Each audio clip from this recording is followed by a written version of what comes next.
So let's talk about what we have going on here. Wire harness is on. I put some oil in it, but I got, you see, I wasted a bunch. Push lock fuel fittings, aeromotive fuel pressure regulator, aeromotive pressure gauge, and I have another pressure gauge there just to verify at the rail. Fuel line is running. It's set to run the full length of the car, but I'm running it to the inside for now because I didn't want to hook the tank up and be guessing and checking if it's getting fuel or not. So this is like that for now. That fuel pump is more than enough to get me up to 55 pounds of pressure. What we have going on here,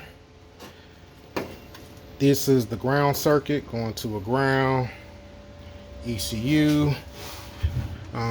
I'm gonna hook up the push button start in a few minutes. So this is coming from alternator. I'm going to the battery. 15 amp for the two ignitions and a 20 amp for the fuel pump. Make do with what I had to make that work. Battery wire's long enough to move them to wherever. Like I said, this is just to make it run, make sure everything's good.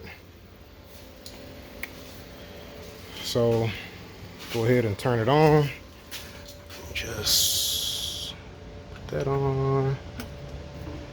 And so right now, of course, this is my key. So ignition 1, 2.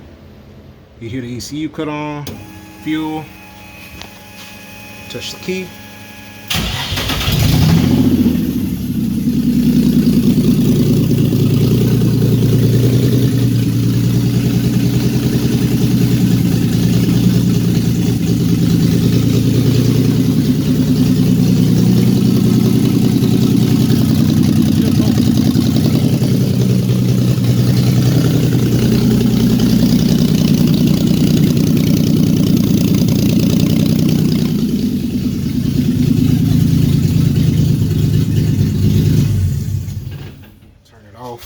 As you can see, it's pretty loud just because I don't have the O2 sensors hooked up. I just cut it so it clear the firewall. They're the elbows. So it just cut to clear the firewall right now. That's why it's so loud, but it's pretty consistent, pretty smooth. Starts right up. That's it. I like vQ swapping the S30 so much. I know a lot of people don't care for the motor, but it just fits so easy. It's so cheap to do. I mean, this swap, you gotta say $1,600 for the motor, another $900 for the harness. Right now, this current fuel setup is right at about $350 for the fuel setup. $800 for the engine mount. This is a custom Apex engineered VQ cross member. So say another $600, roughly $4,500 for the swap. I know somebody's gonna say you could do LS for cheaper. I don't know if all that's true. Either way, I like this one a lot. That's it.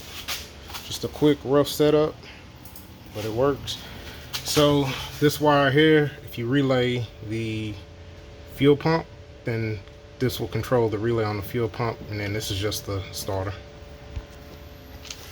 And that's the OBD2. Thanks for checking.